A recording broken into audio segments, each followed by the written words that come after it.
is about to breach the 13,000 mark in only a few days.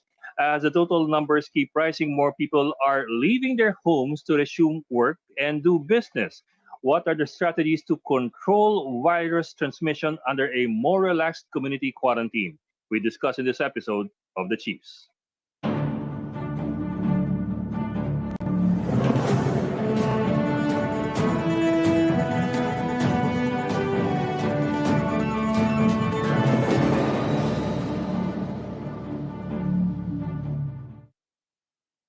Welcome to this special episode of The Chiefs, and of course with us still are Ana Marie Pamintuan of the Philippine Star, Lucy Cruz Valdez of News 5, and Robbie Arampay of One News.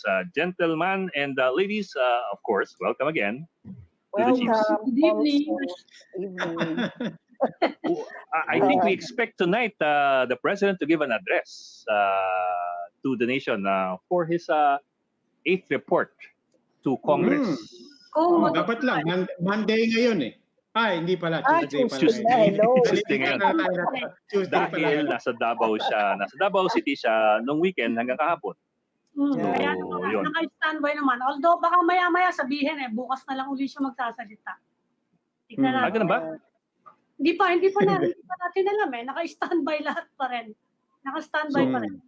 So magpupuwitan naman kayo? Hindi naman, naghihintay kami ng alert. Kuminsan naman sinasabi na pwede naman. Ina-announce nila, at least kahapon in-announce nila ahead of time. Maaga. Na walang announcement. Naghihintay pa. Is he back in Manila? Yeah, he's back in Manila. He's already back in Manila. I'm not sure lang if it was today that he was back or last night. Kasi kagabi parang balak nila maghabol eh. Pero I don't know kung nakatuloy sila kagabi. Private plane. But as to kung ano inaantay natin, we're getting news now from our producers in the newsroom na ongoing pa rin daw ang meeting ng presidente. Yung with the IATF. Ng IATF. What do you think they're deciding on? Well, there's obviously a lot to talk about. I mean, yung pag-lift, yung adjustment from ECQ to MECQ. Yung nangyari yung evaluation nung weekend and the first 4 days of the MECQ at sino yung mga hindi nag-comply. Sino kasama doon? Yung ibang mayor sa Metro Manila. Is there a possibility that they will actually impose ECQ again? The latest word from Secretary Anyo, hindi naman daw kailangan. Pero kapag kanyang may mga humihinging mayor, yung ibang governor, kasi marami daw pasaway o kaya nahihirapan sila na mag-enforce ng baka nga pagbigyan. So yun yata pinag-usapan ngayon. Medyo mahirap yung business na yan. But even without ascribing it to discipline or kung pasaway o there are basic things na katulad na pag-usapan natin kahapon that they still have to attend to, like communicating. I mean, clarifying what it is. I mean, basic things like that. Okay. And you know, kung wala ka man daw quarantine pass, hindi ka na makakapasok sa mall. Yan yung bago. Ngayon malinaw na. Paano yung jogging? Paano yung exercising outside the house? Siguro, I think within your subdivision, pwede naman Ang problema lang kung lahat maglalabasan dun sa mga common areas. So yun, but even then kasi may class distinctions yan. For those who live in subdivisions, they would be allowed out to exercise. Those who live in District 1 in Tondo, Saka may mga lugar na naka-hard lockdown di ba? Saka, Mandaluyong, for example, may portions. Meron pa rin Kaya mahirap nga So kailangan marami pang ipipinis dyan Why don't we bring in our first guest tonight? Kasi may timbre na rin siya kung ano nangyayari doon sa IATF. Of course, with us tonight, again, one of our sukes, I suppose, the Interior Undersecretary Jonathan Malaya, who joins us live via video conferencing. Usec Malaya, thank you for joining us. Good evening, Usec. Hi, sir. There you go. Good evening po. Good evening, Usec. Parang hindi ka mag-address Usec. Ni Usec. Hindi pa yata tayo narinig. Magpapadala daw ito ng We'll try it again. Okay. Anyway, In the meantime, in going other back news, to the ano pa mall. nangyari? Ano of pa course, nangyari in other? ABS-CBN, the franchise. Yun. The other Oh. story yun. That's another big story. Yeah. It's Yes. Ni-recall yung provisional franchise. Yeah. As that So, was umaatras. as in wala na yon, no? They're Yep. now gonna hear the 25-year franchise. Kasi wala naman daw provisional law. Yeah. Kaya gagawa nila ng regular franchise, although mukhang matatagalan na until July daw eh. By that time, ano na yan? State of the nation na yan. Yeah. Diba? Yeah. When they were talking about the speaker. when they were talking about the provisional franchise, ang timetable nila for the provisional franchise approval was mga October. If I recall correctly from Maria Fernandez, our correspondent there. Yeah. Pero with the 25-year franchise, mas mahaba pa yan. Kasi kung maibigay nila yan, wala nang atrasan yan. Wala na talaga. So Not for the next 25 mahaba years. ang hearing yan. Matagal ang hearing yan. Yeah. Pati, di ba? Magta-transition ka to to the next of Congress eh. Tapos after the SONA, meron yung budget, magdi-deliberate siya. Napakaraming bagong bill. Saka baka magbago ng speaker. Well, that's one thing. Ano yata siya? October siya. Diba? But more basic than that, you have to wonder what's going on at the House of Representatives. Last week, tinatanong natin yan. Parang okay, foolproof na ba yung planong yan? Temporary lang naman, stopgap lang naman. Kampante ba kayo dyan? And they were saying, kampante kami dyan, the members of Congress are in line. We don't expect na may manggugulo sa executive. We expect the courts will respect us. And now from all fronts, parang umatras sila eh.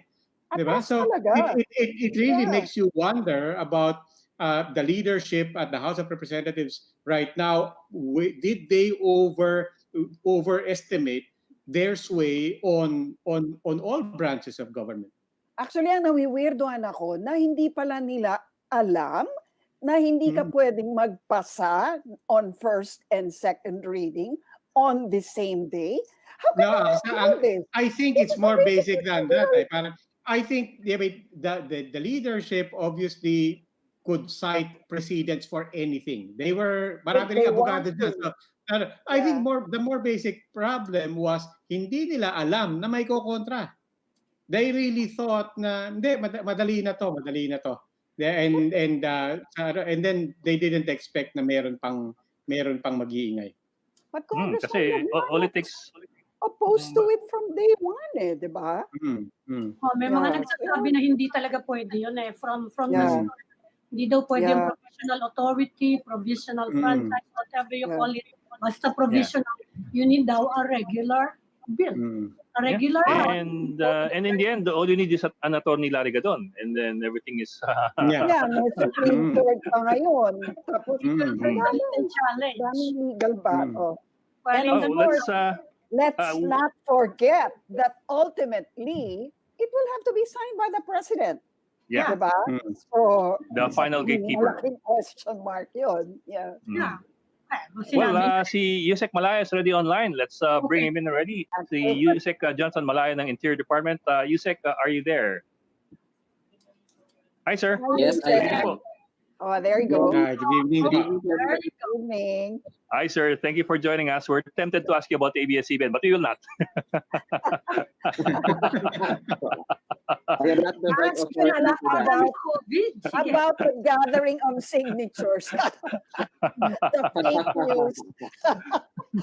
Sir, kamusta po? Are you still having a meeting with the IATF and the president? O tapos na ho ba? No, yung meeting with the president was with several cabinet members only. It's like 6 or 7 cabinet members. So kanina, we were together sa Campo Rinaldo for the Senate hearing. So we were all together, and around 5 o'clock, the president called him to a meeting to Malacanang. So they had to excuse themselves from the Senate hearing at around 5:30. So I am not in Malacanang. They're the ones in Malacanang. Okay, sir. Well, sir, moving on to our topic for tonight, of course, yung MECQ. It's day 4 of the modified enhanced community quarantine for Metro Manila and a lot of other parts of the country. And all the indicators that we've seen and heard so far, even from government officials, do not sound very good. For example, yung mga malls are pretty crowded, especially on weekend. And today, the MMDA was saying that there are too many vehicles on the streets, 100,000 vehicles now, more or less, along EDSA. That's a fourth of the regular vehicle crowding EDSA on a regular day pre-COVID. So, did we lose Usec? Hindi lang yon, Ed, no? Yung public markets. Yun ang talagang, wala talagang controls doon. Buti pa nga yung mga mall kahit paano, di ba? Merong thermal scanning, tapos merong mga, yes. Pero sa depende din yata sa depende din sa local governments kasi may mga ibang cities okay naman, disiplinado naman sa public markets, nakokontrol naman nila, saka sumusunod naman yung mga tao. Siguro depende sa mayor eh. Depende sa management talaga eh. Yeah. Ito mukhang si Usec Malaya pwede natin kausapin, but mukhang wala mo ng video. I think we can baka we can get him on the phone na lang. He's already there. Usec, he's already there. Yeah. Hi sir, can you hear us, sir? Audio na lang yata. Sir, we'll try to call you on the phone. Baka it's better we just talk on the phone. Kasi kung talagang mahina yung signal natin, mahihirapan lang tayo. Let's take a break for a technical Hayaan muna natin makahabol. Maybe we'll take a break for a while. Okay. Please hang on. We'll try to fix this. The chiefs will be right back.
Welcome back to the Chiefs, and with us is still Interior Undersecretary Johnson Malaya, who joins us to talk about the COVID-19 and the MECQ. Usec Malaya, are you there, sir?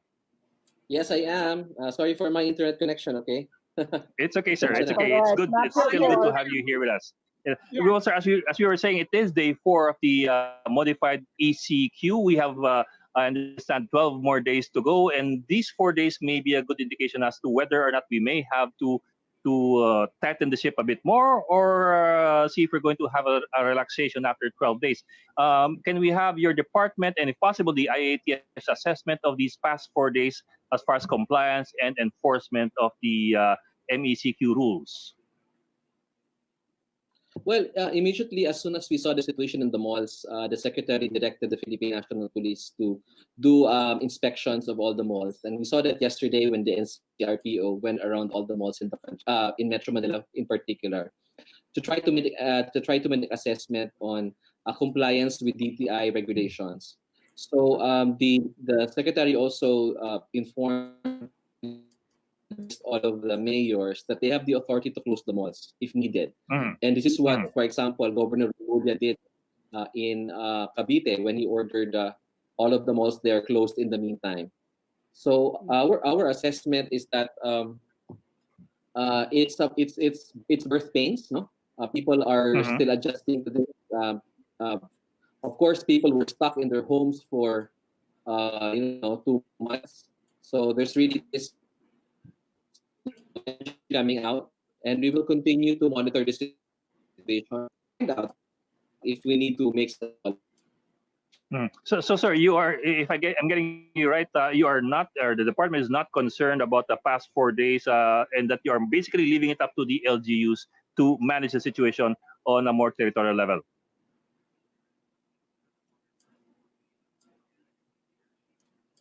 Usec? Nawala yata ulit si Usec. Yeah. Okay. Nawala ulit. Mahirap talaga ang connection ni Usec. Actually, gusto kong tanungin, sinarado nga ba yung mga mall sa Cavite? Kasi kanina, sabi naman Hindi tuloy. sabi ni John Vic, di Umatras ba? sila eh. Umatras. Ginawa nilang stricter. Like, kunyari, you can only stay there for no more than an hour. May ganun ng rules. May time card sila. Yeah, tapos may time card. Ni-recall nila, pareho din ang house. Ni-recall din yung order. Yeah. Shutdown, pareho ng house. Na-recall din yung order sa Cavite. So, tuloy yung shopping mall sa Cavite ngayon. Although, ayan na nga, naglagay na sila ng mga guidelines para hindi magkagulo. Siguro magsusunod sa mall. Pero sa akin, yung mall especially is emblematic of andyan yung lahat ng confusion natin sa messaging. Because on the one hand, kailangan natin address yung sistema sa mall. On the other hand, they will tell you, ang bottom line sa MECQ ay pareho ng ECQ, which is stay at home. Di ba? So, kaya nakakalito talaga yung mga tao. Some people understand it that MECQ just means stay at home, but we're starting to open up, particularly for essential services and so on. But all the messaging is centered on the public places and what will be the rules once you get there. Diba? Kaya ako, pakiramdam ko talaga, everybody's really confused because on the one hand, you hear that message na actually you still have to treat it as if ECQ, may konti lang tayo pinapaandar na mga essential services. On the other hand, when you keep hearing kailangan ng rules sa malls, okay, naririnig mo yun. But it's also sends you the signal na ay siguro pwede nang magpunta doon. Marami din nagpuntahan sa mall, to pay their bills. Kasi ngayong nag-ECQ, nakapamigay na ng mga resibo mga hindi resibo, kundi the bills. So people went to the bayad centers. Counters. Kaya haba ng mga pila doon. Kaya lalo nadagdagan. Saka naghihintay ka doon. Siyempre, after that, you go around. Ganun ang malling, di ba? You go around, tingnan mo ko ilan yung dumami tao. But you would understand yung mga bayad centers. But what about coffee shops? Coffee shops are open and people are lining up outside coffee shops. Is that even essential? I mean, food is coffee essential. And you can get it from the groceries, right? Why do you have to open a mall just so you can take out whatever, fried chicken or coffee. Essential ba yun, di ba? So, parang you wonder if you have to even open up a mall knowing that it may not really even be feasible for those guidelines. Di ba? I mean, how are you going to keep people from the malls? You're going to have to line them up, and you're talking about thousands of mall goers lined up outside one entrance. Is that even feasible? Parang And feeling ko, we are a mall culture pa naman, di ba? yes, exactly. Di ba? Dadagdagan nila yung mga entrance and exit na na may mga... Hindi nga raw kasi pag dinagdagan nga raw nila, lalong hindi nila makokontrol. So parang, the malls to me are really tricky. Tricky. I mean, how can you control that? Where a mall-going people, there's nothing you can really do inside except to take out, right? You can't even dine there. So, you're just opening a building up to people who just so want to step out of their homes already. So parang nag-provide ka ng magnet. Is that really necessary? Diba? Pero yun yung pinakamalaki symbol ng that you are reopening for business. If you're reopening the economy, lalo sa atin Pag sinabi bukas na yung mall, we are starting to reopen. Napakalaking messaging nun Pero kasi that really is the other side of the conversation, diba? We're talking about opening up the economy. Wala pa si Usec Malaya, but speaking of opening up the economy, we do have with us now the president of the Employers Confederation of the Philippines, or ECOP, Mr. Sergio Ortiz-Luis. Mr. Ortiz-Luis, welcome po to the Chiefs. Hi, sir. Good evening to the Chiefs cast. Good evening, Hi, good evening po. Sir, how do you really feel about the lifting? Sir, I don't know if you were hearing our conversation earlier on, but obviously we're talking about yung mga nangyari nitong weekend. Let's take it from the perspective muna of ECOP, of the employers in the country. How do you see the MECQ, and how do you see things moving forward given everything that happened? Well, we were hoping that with the MECQ, that people can really start working already, even if it's only 50% of the companies that are allowed. Hopefully, we were estimating mga 500,000, no? 500,000 if they're able to work already, go to their work. That's 500 less than the government has to support, no? And that would be cheaper than But unfortunately, it didn't turn out that way. There are still some problems that cropped up. Like for instance, 90% of our companies are micro, but they employ about 60% of the workers. And yung mga requirements are something they cannot afford. Many of them really, after all this time of blackouts, they have suffered losses, and even without the problems of cropped up, many of them are really not thinking of opening yet. We had surveys, and they say that if there will be any help to them from the government side, which I think is coming, but it's not yet very clear how they can avail of it, then they will open. But unfortunately, what happened is a lot of people went out. There were no mass transportation, and some of the companies which are just going to open, there are some requirements that need to be prepared. Yes. Like for instance, you have to purchase certain equipments. Right. It's a good thing that the mass testing is not compulsory or required, but you have to do spacing. Some will have to provide their employees quarters which I know for sure that even the big ones, they don't have that. No, it's so much more with the small ones. So my estimate is not even 20% of those who are supposed to start last Monday were able to start. No, and unless we are able to solve the problems, I think it will be long time going before we even come up to 50% of those who are allowed to start. No? Most of the ones who started will be malls or they were able to provide vehicles for the research. But the small ones, the 90%, nobody has service. So what happened is those who have cars, and because of spacing also, hindi sir. Sir, kanina pa we were talking to DILG Undersecretary Jonathan Malaya. Unfortunately, my technical problems, but he did get into mentioning na birth pains to. We're transitioning from ECQ to MECQ.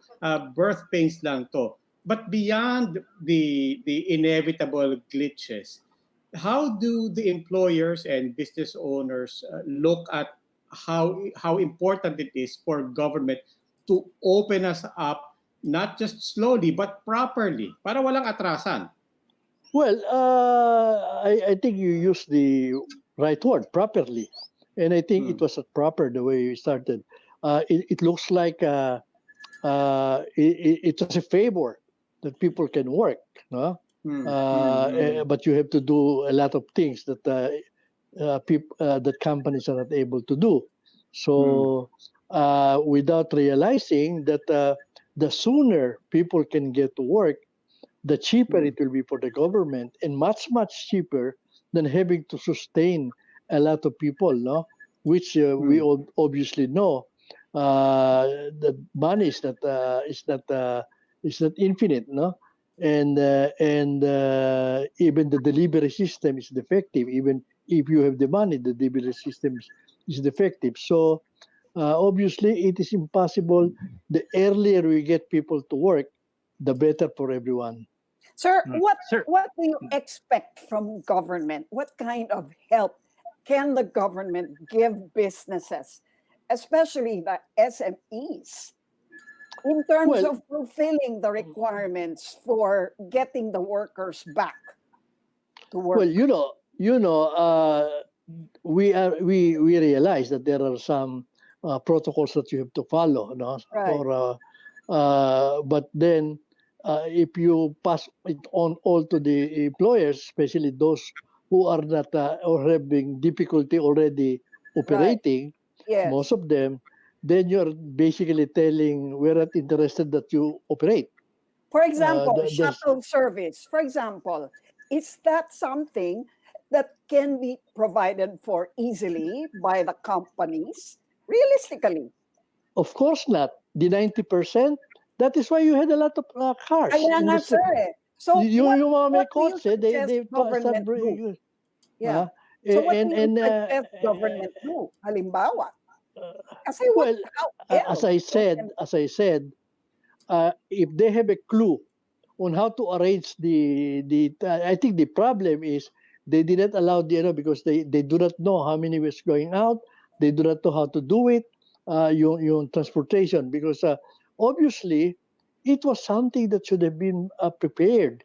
Na can you imagine people walking from Caloocan to Manila to be able to go, and then and some people will be going to the office and hindi naman pala, and their office is not yet open, and there was no communication, and that's why a lot of people went out.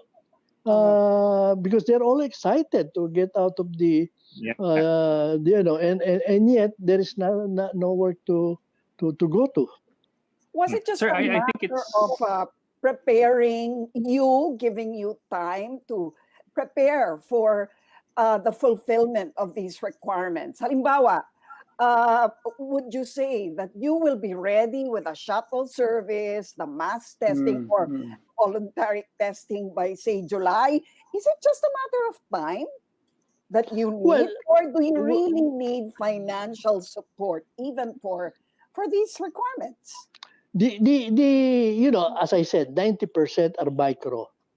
Definitely, a lot of them need support. A lot of them are not really planning to open up yet because they can't afford it. Yes. Obviously, the bigger ones, the upper side of the about 8.5% is small. There are those who can afford shuttle service, who can rent, and the big ones, of course, But these are the malls. These are Yes. the people who can shuttle them. But imagine, how do you shuttle people, especially if you're a small one, when some of your workers are coming from Bulacan, some of the Outside. people are coming from Laguna. Cavite. Cavite. How do you provide shuttle Exactly. service for them? So it's impossible. It has really got to be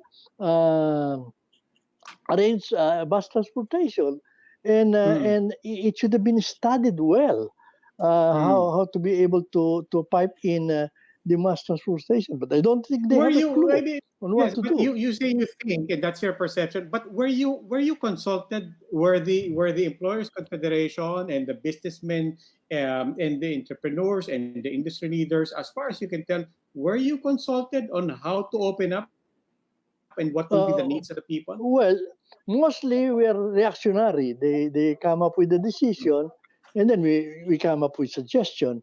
We were saying that sana in the IATF, Yeah. Yeah. they were using some of the uh, ano, Recommendations. no, some of the business people already there in the discussion itself. You Yes. have people like Joey Concepcion. Yes. But they're not in the discussion. Of course, we come up with the recommendation, and you remember the lockout, the first day that it was lockout, Yes. that they decided in the afternoon, they announced it, and then the next day it was Blackout effective. na. Yes. And then they expect people coming from the province returning Yes. home Yes. to present Right. papers Daming that they stranded. didn't even know that they will be when they come back.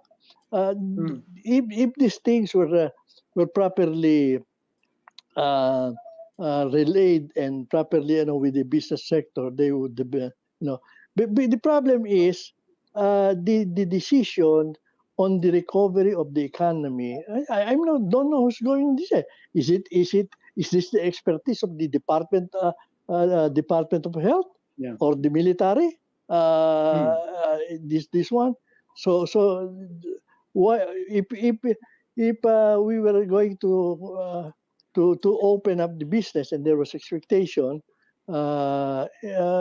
we would have said that, why don't you use experts to plan out how to do the the mass transportation, because that is a a important factor there. Otherwise, you're just saying, well, we from ECQ, you are now MECQ, but actually it's saying, well, only those who can afford shuttle can work, Yes. but Mr. Luis, there's very few of them. Mr. Luis, do we understand that you're saying that medyo kinulang yung pagkonsulta sa business sector, and the government in decision making here is relying more on, well, they're supposed to rely more on public health experts, but at this point in the pandemic, you're saying businessmen, business groups should be more consulted as the economy is opened up. Yes, because they're the ones who would know, for instance, what will happen if you don't give mass transportation. Yeah. So apart from mass transportation, because now from MECQ, everyone is hoping, expecting na eventually we'll be moving to a general community quarantine. On the way there, in the transition, what else do you want to see from the government or from the public? What other changes do you want to see transitioning to a GC apart from transport?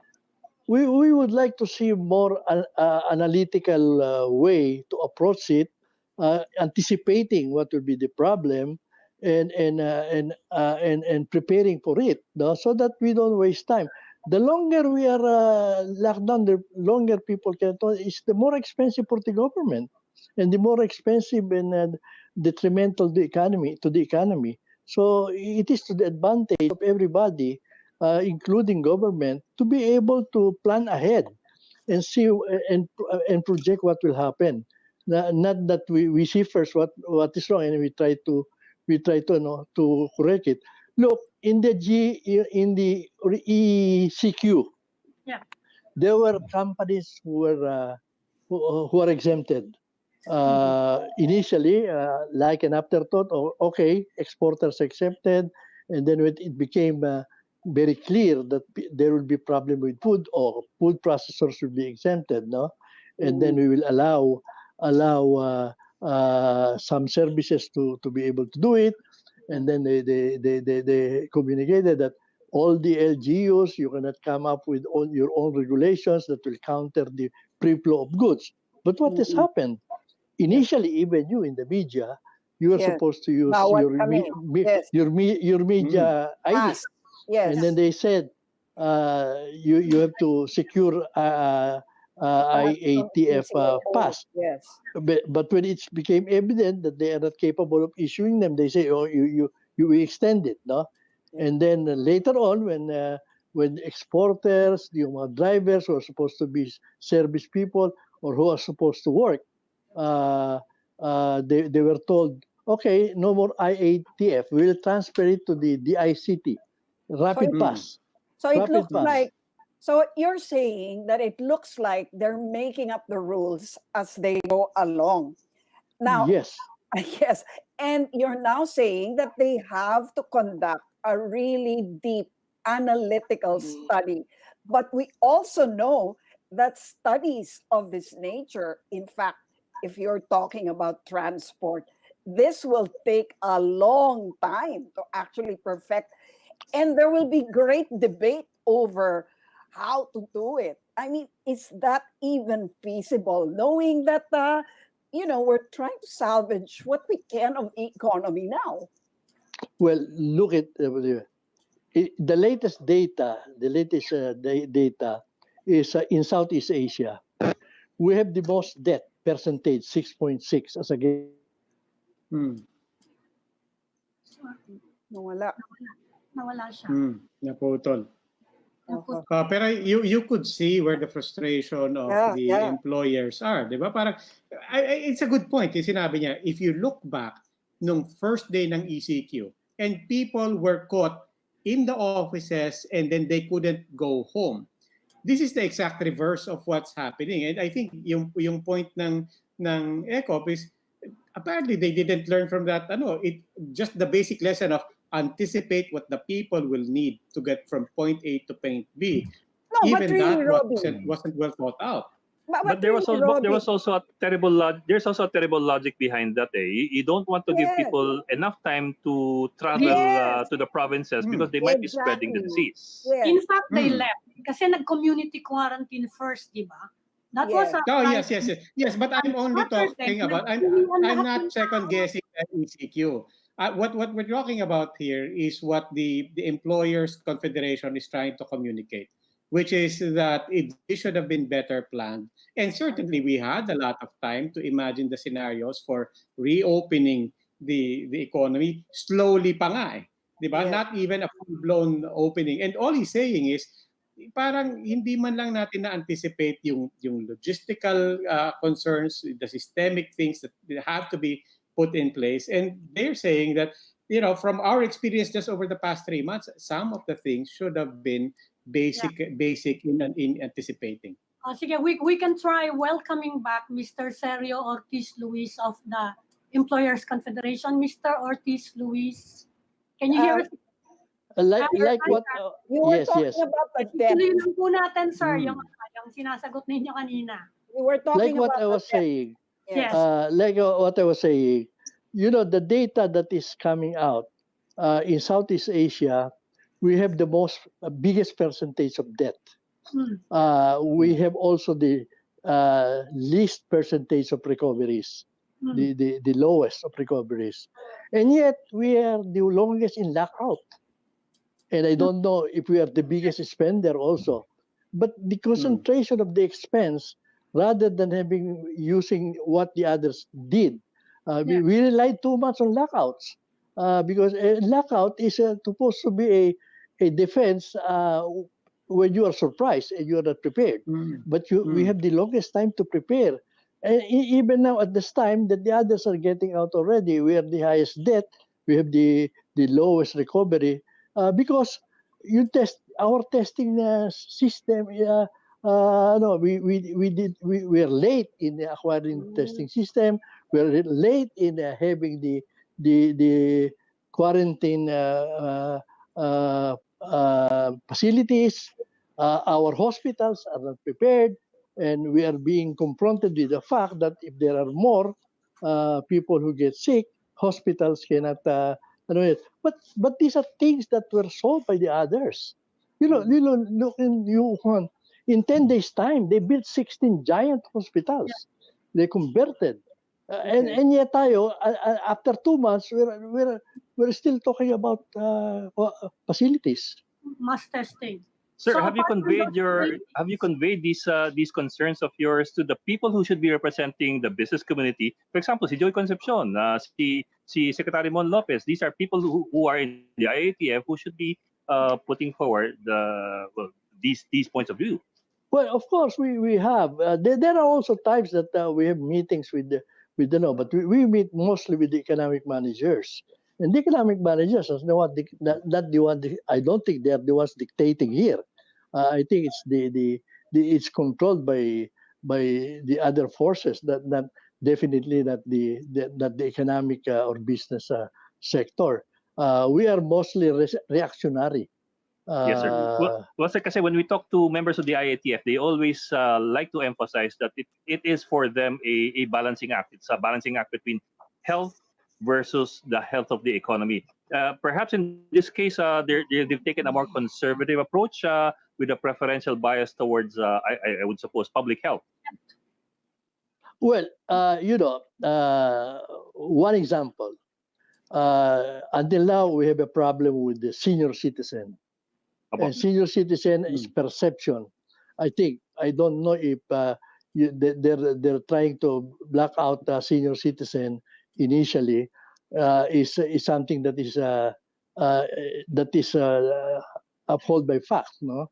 Because initially, most of the senior citizen, because of limited space and testing equipment in the hospitals, most of those who were brought to the hospital and who died were senior citizens because sila yung mga may pera, sila yung nakapagpunta sa hospital.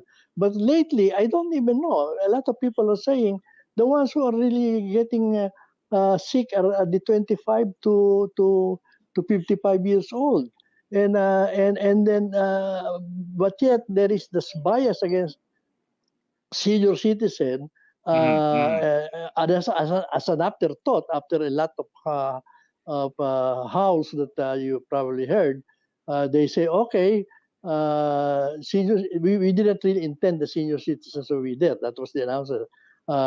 But yet, when the guideline came out, okay, we will give some exceptions for senior citizens that is going to work, going to buy things. Even in the most crucial for senior citizen, like no contact sport, like golf, which half of those who are golfers probably will be senior citizens because they need it for their health. And that's the only way that probably keeps them and they're still not allowed. We don't even know why, and I don't know if it's based by on facts at this time. So I think yung consultation doon really is is lacking because I think even the definition of senior citizen of 60 years old is probably the military definition of senior citizen, which is 58. I mean, sir, as Ed said, obviously some people are erring on the side of caution, but in terms of opening up the economy, there's also a sense of urgency. from the employer's perspective, the Employers Confederation, is there any math here to illustrate on how small a closing window this is for businesses? How many businesses are growing more vulnerable per week, per month, that we are unable to open, and so on? Well, 80% of the business were closed during the lockout here in Metro Manila and in Luzon.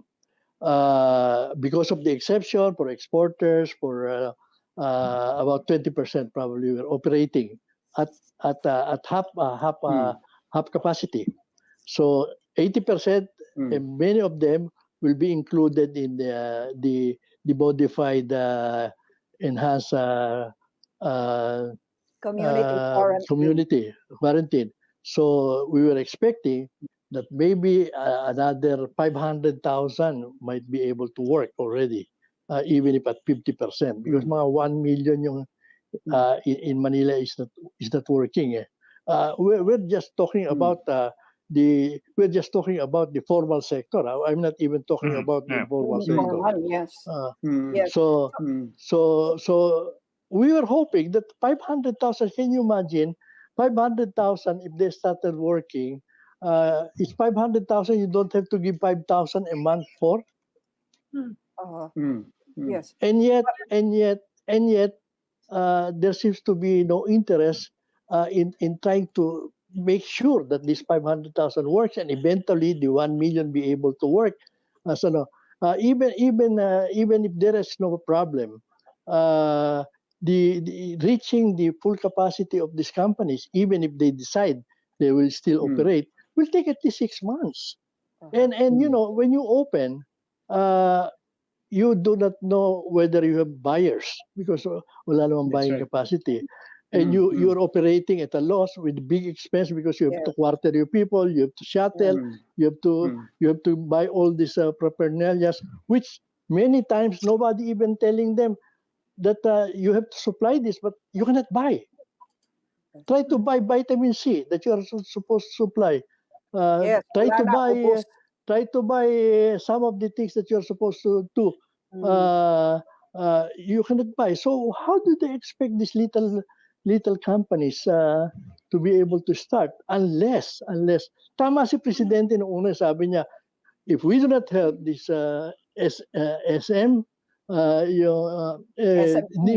SMEs, no, they will not be able to operate. So we have to help them.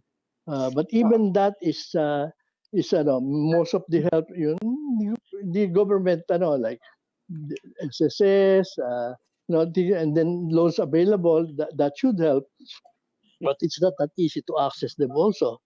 We know that also. So day one, dapat sana nakahanda ng lahat yon. And everybody, because it's to the interest of the government. Can you imagine how much it is for pag kung one month na hindi makatrabaho yung 500,000 supposed to be working at 5,000 a person? How much is it? Magkano lang?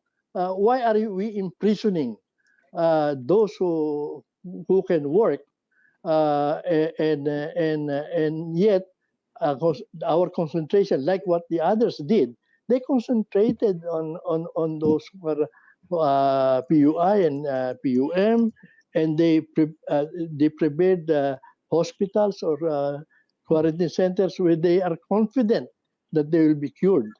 Actually, the big debate nga raw now, sir, is whether mass testing should include all or only those workers who are symptomatic. What's your stand on it?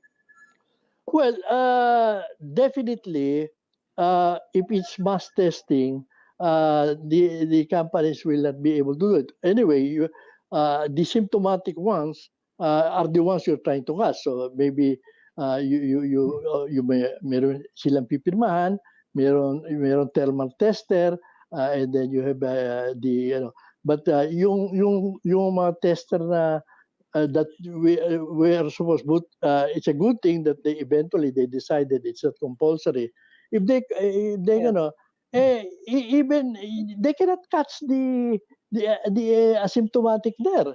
And even if they do, after a few days, the results will come out. They have already been mixed with the other people. And then you have to retest them. Well, seeing what happened in the past 4 days since inumpisa na yung MECQ, what in the short term, what do you want to see in the coming days? And how worried are you about a second wave? Kasi maapektuhin din ng mga negosyo kapag nangyari yun. What do you want to see? But that's also a big debate among us businessmen. We are quarantined, and even the PUM, PUI, they're quarantined with their families. So they're probably infecting their household, and eventually they go out and they infect somebody else. It's better that you try to really separate those who are symptomatic and treat them, but you have to present decent quarantine areas. Otherwise, they will run away or they will hide, and that is not going to work. And it is cheaper, much cheaper. How much that is cost to have 20,000 or 30,000 that you are quarantining? You spend what, 2,000 1,000 a day for them if you are quarantined properly, but that is only 20,000 rather than quarantining everybody, locking down everybody, and you have to feed everybody. Much cheaper. And yun yung dapat na inasikaso nung una pa. We would have learned our lesson from Taiwan, from our neighbor Thailand. Yet now we're still trying to beef up our ability to test. We're still trying to build up our ability to quarantine people, our hospitals or what. We're even trying to build up, and many of these things that we are trying to know, these are what the government is saying. It will have to be supplied by the employers. Who cannot supply them? Sir, at the rate we're going, what do you think will be the survival rate of businesses? Well, it's not a survival rate. As a matter of fact, they're dead now. We're talking about how fast will be the recovery. I think at this time, we don't even have 20% of those who we intend to be operating, our capacity to operate now. Well, 20% yung una na nauna, but out of the remaining ones, I think we basically got 20% only. And that's a pity because now there are frustrations, there are expenses involved from the people, and yet we're having a hard time already supporting them. Are you seeing business recovery by Christmas? Usually, kahit walang pera mga tao, umaakit ang demand by the holidays. Are you seeing business recovery by Christmas? Actually, we were really banking that on the third quarter, we are already starting to beef up yung employment. And if you build up employment, the spending capacity and the demand and the will be there. No, remember we still have the problems of our OFW here. Exactly, and that's adding a big problem. So we were thinking that by Christmas, baka malaki na but not this way. If they're not able to work. Even if we put them in general, they have to be able to. Our thinking when we were talking about this, sana hindi nagkagulo-gulong masyado kung ang ginawa maliwanag sino yung mga who are the companies that can open, to what extent they can open, minimal the requirements, no. Well, yung protocols, well, fine. But they have to understand it's very expensive for these people to operate. Very expensive. So doon dapat palo na tulong of the government, no. trying to really push them to start working, no? But it's very slow in coming. Dapat sana, we were saying bago when dapat sana if they had the capacity when it was announced that these are the no Saturday tsaka no Monday, if it was very clear that only these companies and we will issue pass only to those who will be called in by the companies should be in the street. No? The traffic will not be bad. People will not be going out. But the problem is the capacity to be able to do this is beyond the capacity of the government. As I was saying, even during the EQC, issuing a pass, the processing, sometimes sometimes you apply for a pass, there's a rapid pass, 2 weeks is not yet out, you follow up, nobody's there to follow to answer you. So what more if hundreds of thousands of workers are to be issued passes? I would have thought that it would be very efficient if they outsource it to private sector who are qualified to do it, and solve the problem. A lot of experts that they can call in how to be able to cross the problem of which bus transportation will open, where, and how, and who will be, and if passes are issued to those who are working, then you can control the mass transportation. Because everybody now is out there. These are companies, you show your ID, and you are one of those qualified, so you're out. So if they open the mass transportation, but they will all be there. But if there are passes and they are capable of doing this, who will be allowed to board them, then they can control. But the capacity to do it is not there. Sir, let me ask you about scenarios for our MSMEs, especially since sila nga yung, sabi nga ninyo, maiksi yung PC. Now, sabi nga ninyo, mga 20% lamang ngayon na nasa 50%, if I got it correctly, 50% yung kanilang working capacity ngayon. Kung magtuloy itong MECQ hanggang katapusan, ilang porsyento po yung mare-resuscitate? Let's put it that way. At kung ma-extend pa ng another 15 days, sabi natin, kasi pag sinabi ng gobyerno na mukhang magsi-second wave, baka ma-extend pa yan eh. Kung ma-extend ng another 15 days yan, ilang porsyento po yung pwede pang ma-resuscitate? When you extend it longer, and you bring them that, the more, even yung nagbukas baka magsara. Yeah. Dahil, wala na, mahikli na ang PC talaga eh. Okay. Oh dear. All right. Okay. Well, yeah.